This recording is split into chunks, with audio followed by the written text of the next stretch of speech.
nagdasal na? Yes! Ayan, para po ang ating spiritual ay buong buo at saka busog.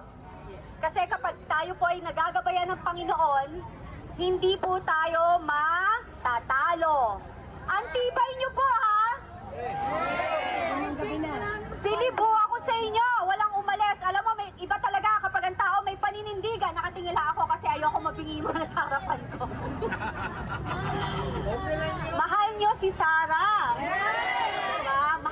Mahal natin, hindi lang si Bibi Sara, but ang mamamayang Pilipino at ang ating bayan. Hindi po ba?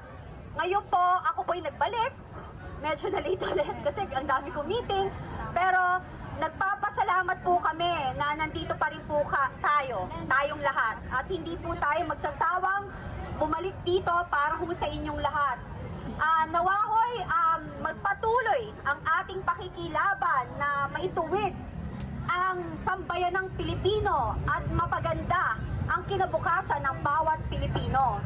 So ako, kasama ninyo, ako po ay nananawagan sa ating gobyerno na tigilan na ang pang-aabuso sa kaban ng bayan. Sa ating Armed Forces of the Philippines at sa Philippine National Police, protect the people. Yes! Kasi po, dapat po ang loyalty nila, nating lahat, at saka mga taong nagtatrabaho sa gobyerno, ay ang loyalty is sa sambayanang Pilipino. Kaya nga po, dapat ang iboboto nyo sa darating na eleksyon is yung mga taong walang takot na sumalungat sa maling gawain ng gobyerno. Dapat po ang loyalty ng ating mga bagong liderato or mga kandidato, ang loyalty nila is nasa ating Pilipino. Sa mga kapwa nating Pilipino. I love you din po. Ayan. So ngayon po, ako po ay nandito. I love you din po.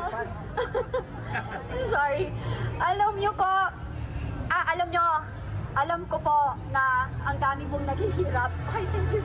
Marami pong naghihirap. Naintindihan ko kayo. Maniwala po kayo sa akin. Nagkaroon lang ako ng konting kakyutan, pero dumaan din po ako sa kahirapan. And ako, bilib na bilib ako sa inyo. Nagpapa-init, naiinitan kayo, nagugutom kayo, naulanan kayo, pero nandito po kayo. Nananatili kayo. Iba ho ang mga taong may integridad at prinsipyo.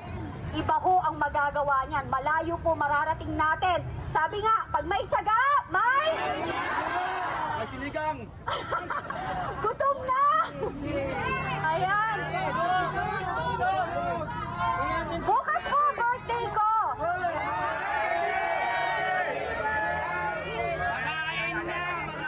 Happy birthday to you. Happy birthday to you.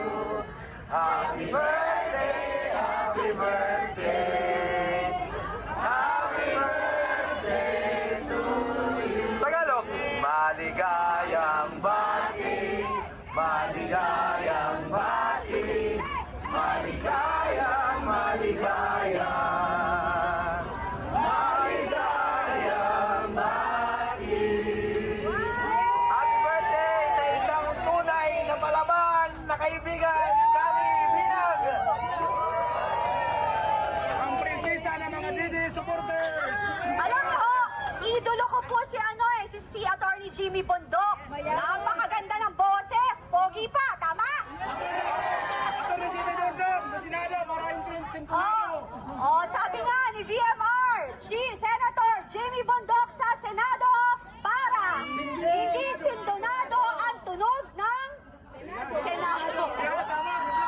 Okay. Oo, alam niyo po. At saka si i-claim na natin, Senator Jimmy Bondok. Bakit po? Sabi nila, ang dami. Kasi nasa listahan ko siya. 5 ang senator ko. Di po ba? Bakit? Kasi tahimik pero naghanda. Bago siya kumandidato. Nag-aral ng batas. Hindi ko naman po minamaliit yung mga taong hindi nag-aral ng batas. Pero importante po yun pag alam mo. Kahit bagong graduate, hindi po nagmamatter. Ang importante, may alam sa ating konstitusyon. Kasi alam niyo kung protektahan ang sambayan ng Pilipino. Again, mahal ko kayo! Oh my God! Tomorrow, punta ko kayo dito. Magpapa-cheeseburger ako. Cheeseburger! Cheeseburger! Cheeseburger!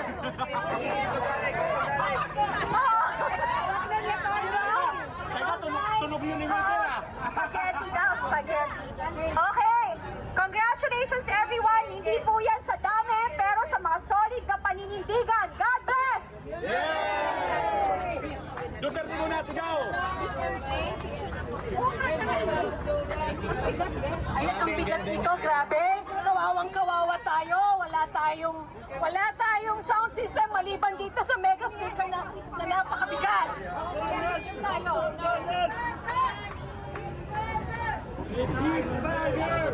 Maraming salamat sa pagpunta nyo, ha?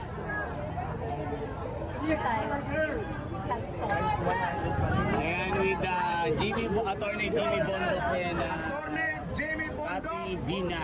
para hindi sintonado ang Senado. May bago na ang campaign manager. Maganda yung kanyang slogan. Pakiulit.